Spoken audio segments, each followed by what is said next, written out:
মিশকাত 5171 নম্বর হাদিস, তিরমিজি 2305 নম্বর হাদিস। আবু হুরায়রা রাদিয়াল্লাহু আনহু তিনি বলেন, রাসূল সাল্লাল্লাহু আলাইহি সাল্লাম বলেছেন, মান আখাযা আন্নী হাউলাইল কালিমাত ফায়ামালু বিহিন্না আও ইউআল্লিমু মান ইয়ামালু বিহিন্না। সাহাবীরা কে আছে আমার কথা শুনবে, কে আছে আমার কথা আমল করবে, কে আছে আমার কথা আরেকজনের কাছে পৌঁছে দেবে। কয়টা ডাক দিলেন? তিনটা ডাক। কে আমার কথাটা শুনবে? এজন্য সালাফরা বলতেন এই হাদিস শুনলে তিনটা কাজ ওয়াজিব হয়ে যায়। এক, মনোযোগ দিয়ে শোনা। দুই, এই হাদিসের উপরে আমল করা। তিন, এই হাদিস আরেকজনের কাছে পৌঁছে দেওয়া।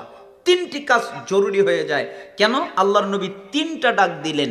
কে আমার কথা শুনবে, কে আমার কথা অনুযায়ী আমল করবে, কে আমার কথাটা আরেকজনের কাছে পৌঁছে দেবে।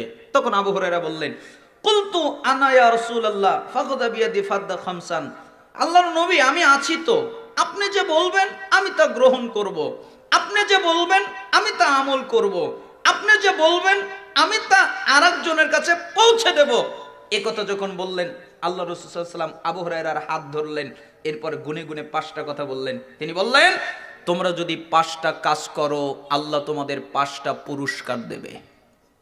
কয়টা কাজ?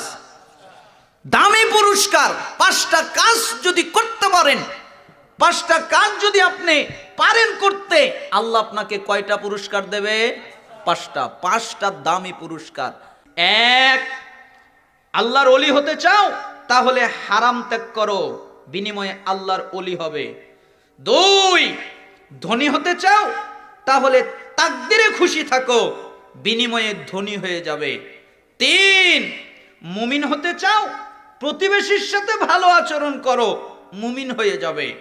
4, মুসলিম হতে চাও নিজের জন্য যা পছন্দ করো অপরের জন্য তাই পছন্দ করো, মুসলিম হয়ে যাবে। 5, অতিরিক্ত হাসবা না, বেশি হাসবা না, বেশি হাসলে হৃদয় মরে যায়, অন্তর মরে যায়।